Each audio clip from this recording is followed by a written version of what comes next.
만나고 싶은 사람을 언제 어디서나 쉽게 만나는 시간, 이 사람을 보라. 이 사람을 보라. 오늘 만날 인물은 맨발로 춤추는 여인 이사도라 덩컨입니다.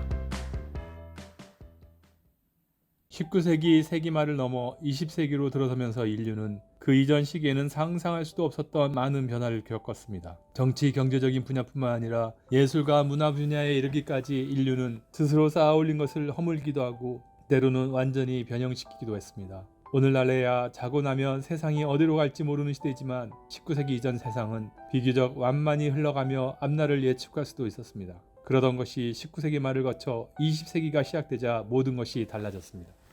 전 인류를 전쟁의 도가니로 몰아붙인 제1차 세계대전, 극심한 경제적인 계급 분화, 사회주의의 대두와 소련의 등장, 이런 정치적 급변은 예전에 믿어왔던 것들을 믿을 수 없도록 만들었습니다. 새로운 것이 요구되었고 새로운 시도가 싹트는 시기였습니다. 이 시기 무용에서도 새로운 시도가 일어났습니다. 이전 시기 발레리나가 짜여지고 정형적인 동작을 고통스럽게 표현하던 것과는 달리 춤추는 사람 스스로의 내면을 표현하고 관객과 공감하는 새로운 무용이 나타난 것입니다. 그 새로운 무용을 만들어낸 사람이 이사도라 덩컨이었습니다. 20세기 초 유럽의 예술계는 혜성같이 등장한 한 여인으로 인해 술렁거렸습니다. 아름다운 무대 장치도 없이 몸에 딱 붙는 무용복도 없이 결정적으로 이제까지 춤을 춘다면 반드시 신어야 한다고 생각했던 토슈즈도 없이 맨발에 헐렁하고 속이 비치는 드레스를 걸친 무용수는 처음 보는 춤을 사람들에게 선보였습니다. 아름답고 기교가 뛰어난 전통 발레와는 전혀 다른 춤이었습니다. 하지만 그 춤을 보고 있노라면 춤을 추는 무용수의 절절한 마음이 그대로 다가왔습니다. 신대륙 미국에서 건너온 무용수 이사도라 덩컨은 맨발의 자유로운 춤으로 유럽 예술계를 뒤흔들어 놓았습니다. 그녀는 영국과 독일, 러시아에서 큰 성공을 거두었습니다. 그녀의 춤으로 인해 무용에 대한 인식은 180도로 전환되었으며 토슈즈의 발레를 떠나 자유롭게 인간의 몸과 마음을 표현하는 현대 무용이 등장했습니다. 이사도라 덩컨, 그녀는 맨발로 고전적 무용 세계에 혁명을 일으켰습니다. 이사도라 덩컨은 미국의 샌프란시스코에서 태어났습니다. 아버지에게 버림받은 어머니 슬하에서 자란 그녀는 한 번도 제대로 된 무용 교육을 받지 않았지만 마음으로 생각한 것을 몸으로 표현하는 재능을 가지고 있었습니다.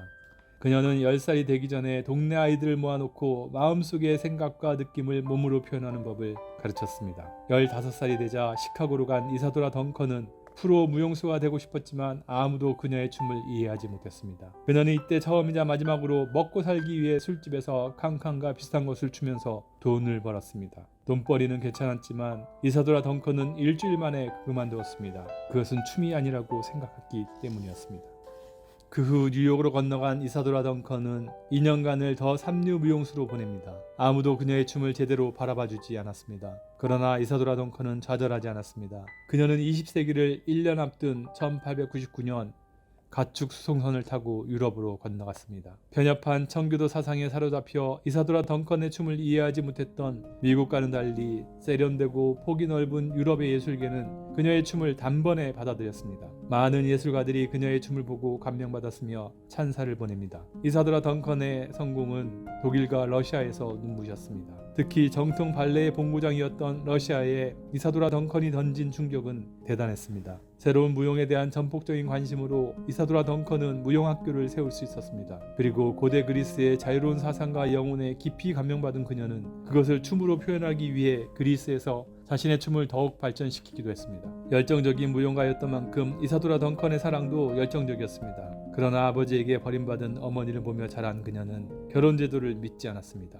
그녀는 독일에서 무대 감독 고든 크레이그와의 사이에 딸 디어드리를 얻고 미국의 재력가 페리스 싱어와의 사이에 패트릭을 얻었지만 결코 그들과 결혼하지 않았습니다. 그녀는 자유롭게 춤을 추고 자유롭게 살아가는 자유로운 영혼이었습니다.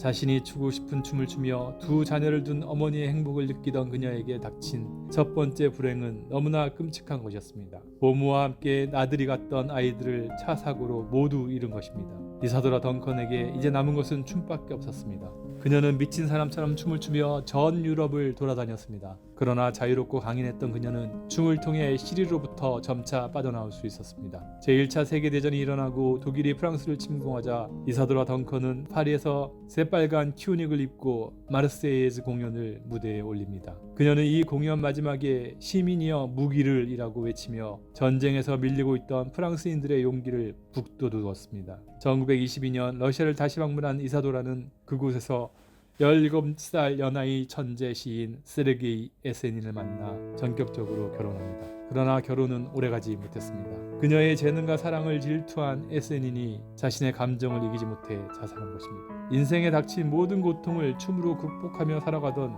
이사도라 덩컨은 1927년 프랑스 니스에 있었습니다. 최근에 사귄 젊은 벗이 그녀에게 스포츠카 드라이브를 제안했습니다. 빨간색의 길고 긴 머플러를 들은 이사도라 덩컨은 가볍게 차에 오르며 친구들에게 안녕 나는 영광을 위해 떠나 라고 외쳤습니다. 그리고 머플러 자락을 뒤로 넘기고 차가 출발했습니다. 그 순간 유럽 무용 역사의 혁명가이자 자유로운 여성의 삶을 온몸으로 살았던 이사도라 덩컨에게 죽음이 왔습니다. 빨간색 머플러가 자동차 바퀴에 끼면서 그녀의 목이 부러졌습니다. 이사도라 덩컨의 춤은 그 춤이 너무나 자유로워 부대까지 춤 사이 하나하나가 전해지지는 않았다고 합니다. 그러나 그녀가 20세기 초반 발레 위주의 무용계에 던진 자유로운 정신만은 길이 남아 현대 무용의 효시가 되었습니다. 여성에게 조형적인 아름다움을 요구하고 순종적인 삶을 기대하던 20세기 초반 이사도라 덩컨은 자신의 온몸으로 참다운 여성을 살아낸 사람이었습니다.